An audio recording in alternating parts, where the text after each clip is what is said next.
Hello students, you should remember these results which will be used for solving the question. Sin inverse of sin x is equal to x where minus pi by 2 less than or equal to x less than or equal to pi by 2, and this is the range of the function sin inverse x, and when x is in the range of the function sin inverse x, then sin inverse of sin x equal to x. And you can just to see this example, sin inverse of sin inverse of sin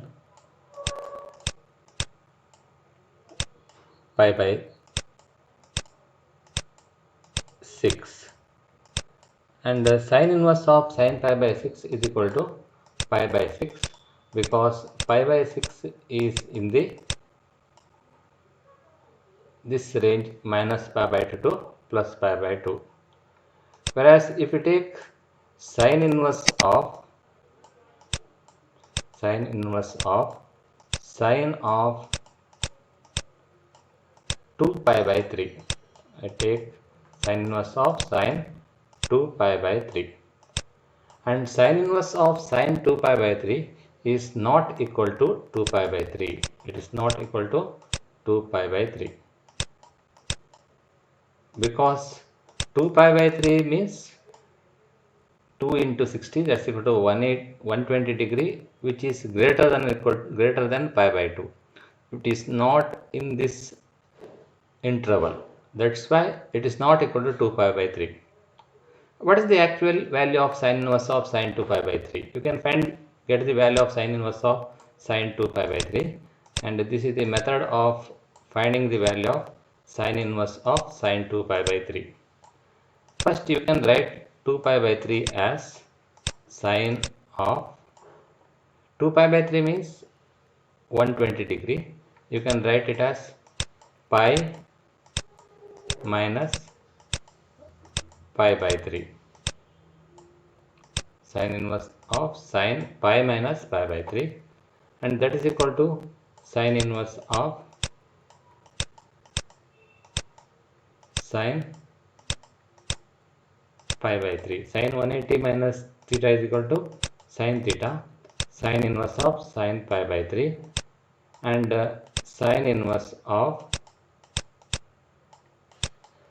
sin pi by 3 is sin 60 degree, that's equal to root 3 divided by 2, and the value of sin inverse root 3 by 2 is pi by 3. And you can clearly observe that sin inverse of sin 2 pi by 3 is not equal to 2 pi by 3, and you should remember this result, and whenever the problem is asked you have to do like this. But if you take the second result, what is cos inverse of cos x? Cos inverse of cos x equal to x where x lies between 0 to pi. Now cos inverse of cos of 2 pi by 3, which is equal to 2 pi by 3 itself, because 2 pi by 3 is in this range, it lies between 0 to pi, and that's why cos inverse of cos x is equal to x when x lies between 0 to pi, and cos inverse of cos 2 pi by 3 is equal to 2 pi by 3. And this is how we have to solve the problem when the angle is not in the domain of the range of the inverse of the function.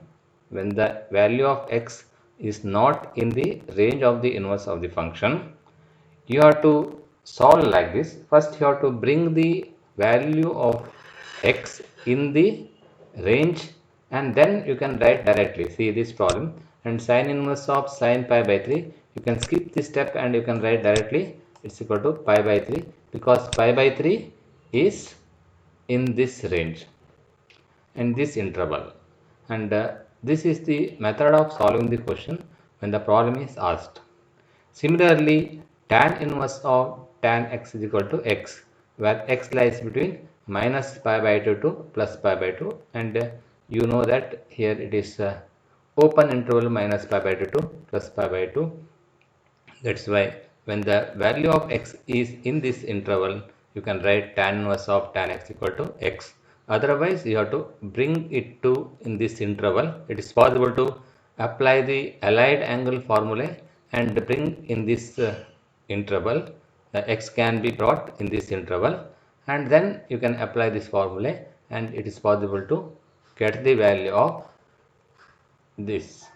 Sometimes it will be given sine inverse of cos of x, and if sine inverse of cos of something is there, and it is possible to cos function in terms of sine function. It is possible to change the cos function in terms of sine function, and then you can apply this result. Whenever the problem comes, you can apply this result directly, but you should remember that x should lies between minus pi by 2 to plus pi by 2 for sine inverse of sine x is equal to x.